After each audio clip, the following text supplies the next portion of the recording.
ايوه، انا اللي عملت بودره الفيجيتار في البيت بكل سهوله. ما كانش عندي فيجيتار، قلت لا لازم اتصرف، ما فيش مستحيل مع بطوط. طب عملت ايه يا بطوط؟ هقول لك كل الحركات وكل التريكات بتاعتنا، واقول لك كمان البانيه ازاي الكفر بتاعه من بره ما يقعش منك ويفصل، وكمان ازاي تطلعيه باللون الذهبي الجميل قوي ده. شايفين ما شاء الله؟ هقول لك بقى طريقه حلوه جدا، وكمان ما تعمليش بقى كذا طبق، طبق للبيض والدقيق والفيجيتار لا لا لا ابدا، كله كده في طبق كده واحد سهل جدا وبسيط. والنتيجه زي ما انتم شايفين كده، بسم الله ما شاء الله، كريسبي من بره وطري كده وجوسي كده وقمر وطعم وريحه وتحفه قوي قوي من جوه. هقول لك بقى كل حاجه بالتفصيل. بس طبعا لو انت اول مره تشتركي معايا في القناه، فعلي الجرس عشان يوصلك كل جديد. ولو عجبك باذن الله الفيديو لازم تدوسي اللايك بتاعك الحلو، والتعليق برضو جميل كده منك. ونسمي الله كده ونصلي على الرسول، ونبدا ان شاء الله الفيديو النهارده. معايا هنا طبعا البانيه بتاعي اهو مقطعاه، طبعا التقطيعه اللي تناسبك، عايزاه سميك شويه او رفيع زي ما تحبي. انا معايا هنا نص كيلو من البانيه، غسلته كده كويس بالدقيق والملح كده، ومعلقه كده من السكر. وطبعا ما ننساش الليمون، ده حاجه اساسيه في تنظيف اللحوم والفراخ. طبعا غسلته وشطفته كده، نركنه بقى على جنب. معايا هنا كده بوله فيها ميه بصل. طبعا ميه البصل مش لونها احمر كده، هقولك دلوقتي انا عملت معاه ايه. انا جبت جزرايه كده صغيره، بشرتها كده معاه في الكبه. لو ما عندكيش كبه يبقى ابشريه عادي خالص في المبشره، مع رشه من الملح والفلفل عشان ينزلوا الميه بتاعتهم بقى وطعم الجزر كده الحلو مع طعم البصل. ونحطها كده في بوله كبيره علشان ايه، نقدر نشتغل في حاجه واسعه وناخد راحتنا واحنا شغالين. حطينا كده ميه البصل والجزر.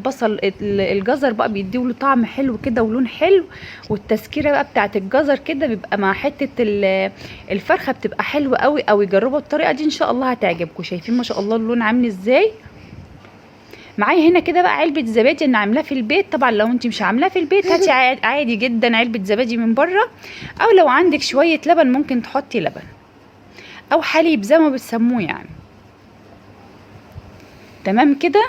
طبعا بقى الزبادي بقى هيديله طراوه كده، وكمان يخلي الانسجه بتاعته كده طريه كده وجميله قوي. نعصر بقى عصره ليمونه كده حلوه كبيره، ولو الليمونه صغيره حطي ليمونتين. انا هبقى بفضل الحقيقه الليمون جدا مع البانيه، بيبقى خله طعمه جميل جميل قوي. نحط كمان بقى كده معلقتين كبار من الخل. الخل كمان هيديله برضو قرمشه ويخليه ما يشربش زيت زياده عن اللزوم. نتبل بقى التوابل بتاعتنا، فلفل اسمر، هنحط كمان شويه كده، يلا ان شاء الله ما حد حوش. ونحط بقى الملح، نعمل حسابنا ان احنا حاطين ملح وفلفل على البصل واحنا بنبشره. وكمان هنضيف مكعب مرق، فما نكترش الملح زياده عن اللزوم علشان الوصفه ما تبقاش مالحه قوي معايا. نحط بقى ايه بيبه صيني، ونحط كاري، اي بقى توابل عندك انت حباها ضيفيها. دوت احنا حاطين دلوقتي رشه من الحبهان واللوري، ورشه كمان من السكر عشان يخلي برضو الانسجه بتاعه الفراخ معانا طريه كده، ويديها كمان تسكيره حلوه. بس ما تقلقوش، مش هيبقى باين في الطعم. توابل بقى فراخ، وحطينا رشه كده من البصل البودره والسبع بهارات. قلبنا كده كويس. ومعايا بقى بشره كده من جوز الطيب، برضو بيخلي طعمها وريحتها حلوه قوي. بس كده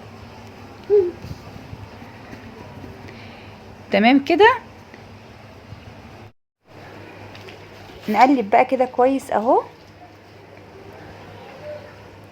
معايا بقى كده ايه معلقه كده من المستردة، ندوبها برضو، تبقى حلوه قوي قوي مع الفراخ. نحط بقى ايه معلقتين بقى دقيق على التوابل بتاعتنا دي كده. بقى ايه تضمني ان شاء الله الكفر بتاعك ما يقعش، ويبقى ايه الدقيق كده ثابت والكفر بتاعك ثابت مع حته البانيه، وما تقلقيش منه. كمان بقى ما نعملش كذا طبق للبيض وللدقيق والحاجات دي كلها. بصي بسهل لك الطريقه باسهل ما يمكن اهو، كله في طبق واحد. دوبنا كده كويس معلقتين دقيق، معلقتين كده ايه هرميين. وبالنسبه كمان للبصل البودره اللي احنا حطيناه، لو ما عندكيش بصل بودره خلاص استكفي ميه البصل اللي احنا حطيناها. معايا بقى كده بيضايه واحده بس، وهيبقى برده حلو وكريسبي وطعمه حلو جدا اهو. نقلبها برده كده، وننزل بقى ايه قطعه البانيه كده فيها.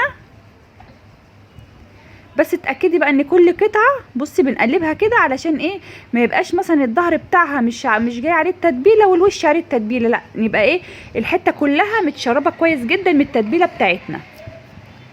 شايفين اهو كل قطعه بنزلها بقلبها كده على الناحيتين علشان التتبيله تبقى ايه مغلفاها من قدام ومن ورا. عايزه اقول لكم بسم الله ما شاء الله التتبيله ريحتها هايله جدا اهو.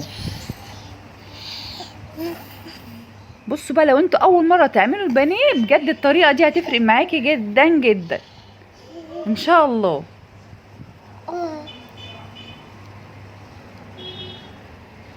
اهو نزلنا كده القطعه كلها بنفس الشكل، لازم اتاكد ان كل قطعه طالها التتبيله بتاعتها.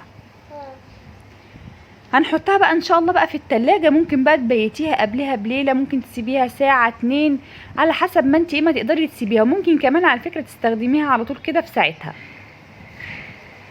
بس اهم حاجه بقى تغطيها علشان الوش بتاعها ما ينشفش، وكل ما بتقعد اكتر في التتبيله كل ما بتاخدي كمان تيست وطعم اعلى يعني افضل ما انت تسيبيه كده على طول او تعمليه على طول. يلا بينا بقى نعمل بقى الفيجيتار البيتي، حاجه كده فاخر من الاخر. انا الحقيقه دورت كده على فيجيتار عندي ما لقيتش، فقلت لا لازم ايه يعني اتصرف. عندي كده دقيق من بتاع الذره، دقيق اصفر او ابيض اللي يريحك. هو ده دقيق اصفر بس هو مش باين كويس يعني في الاضاءه الحقيقه، بس هو دقيق اصفر. معايا ربع كيلو كده من الدقيق.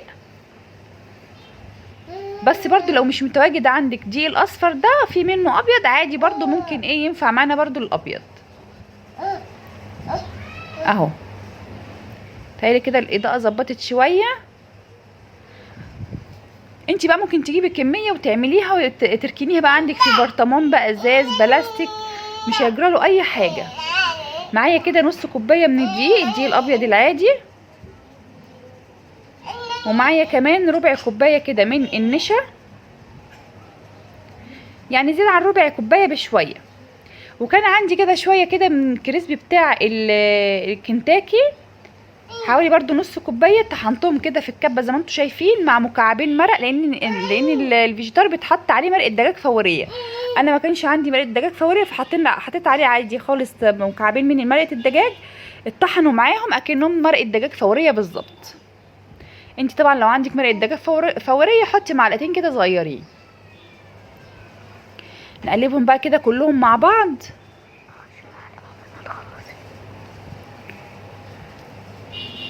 اهو. شوفوا سهلين جدا وكل المكونات موجوده عندنا. نحط بقى ايه رشه كده من الملح، بس طبعا نعمل حساب مرقه الدجاج عشان ما يبقاش مالح قوي معانا. نحط بقى اي توابل بقى ايه احنا حابينها، نحط بقى كزبره، اي توابل موجوده عندك دي فيها، او اي توابل انت حباها برضو دي فيها. كبيبه كده صيني، توابل فراخ، لو حابه بقى سبايسي تحطي شطه، مش حابه سبايسي حطي بابريكا، حبهان ولوري، حابه تضيفي بقى توم بودره بصل بودره حطي. انا حطيت كده معلقه من الكاري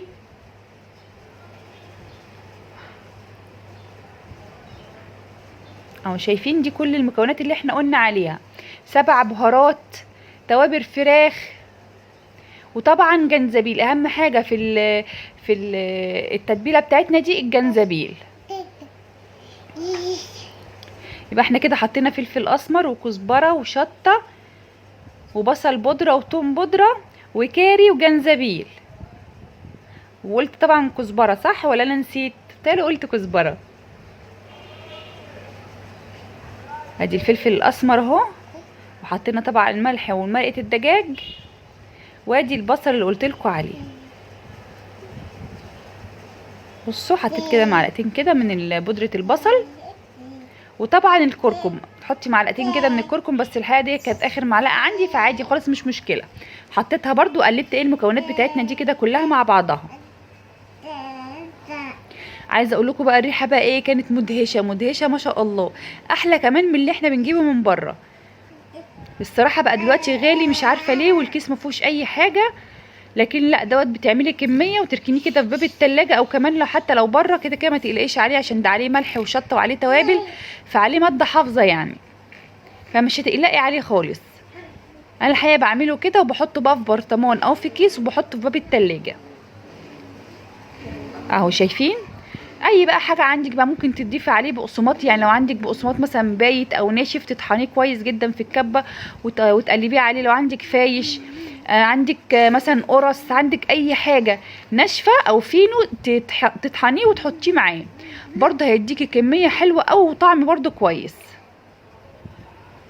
شايفين بقى ما شاء الله شكله بقى عامل ازاي؟ بقرب لكم كده شويه من الكاميرا عشان ايه يكون بس الاضاءه ايه يعني تبين لكم اكتر من كده اهو. كده تمام قوي. عندك بقى كيس بيكنج باودر علشان بقى يخلي الكفر بتاعك كده حلو كده وهيش، ميبقاش مكتوم قوي، وبقلبه برده في قلب الخلطه كده زي ما انتم شايفين.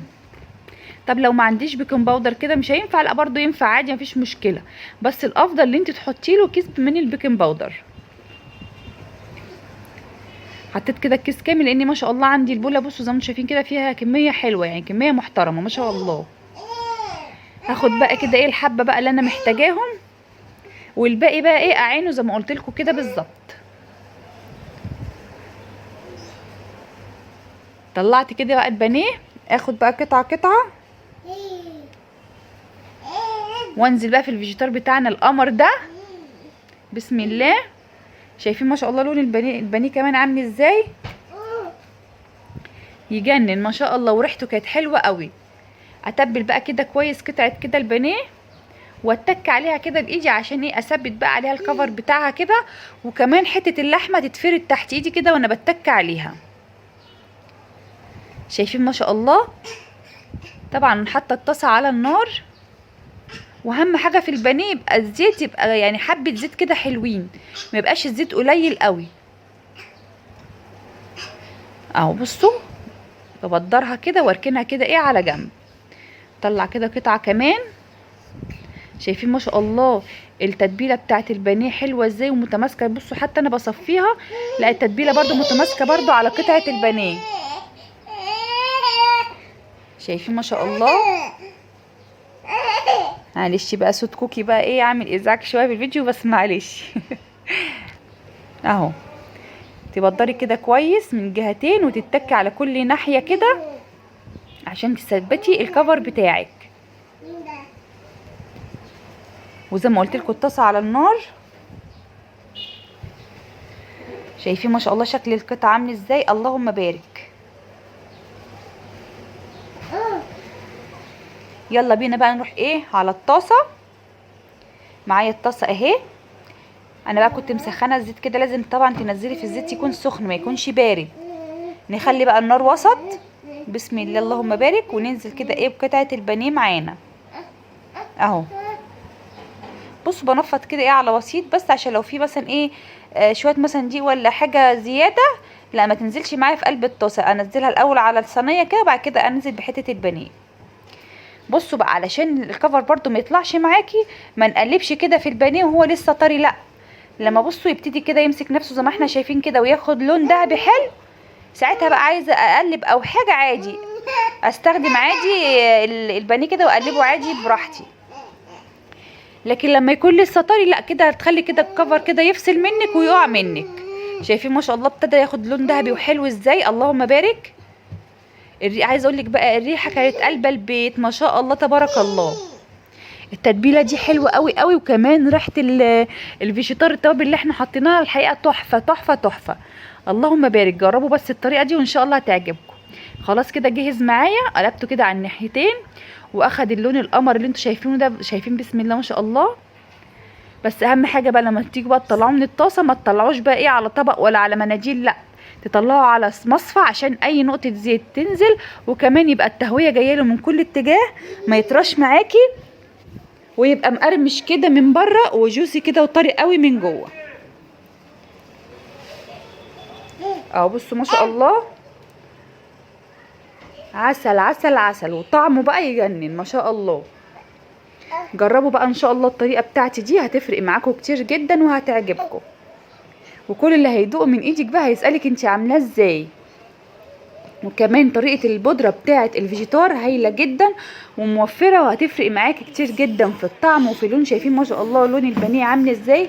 ما شاء الله تبارك الله، مختلف جدا عن اي بانيه تاني انت ممكن تجربيه او تدوقيه من بره. يا رب بقى يكون الفيديو بتاعي النهارده عجبكم. لو عجبكم بقى الفيديو بتاعي النهارده ما تنسيش بقى الاشتراك في القناه وتفعيل الجرس واللايك، وكمان دعوه حلوه كده من قلوبكم.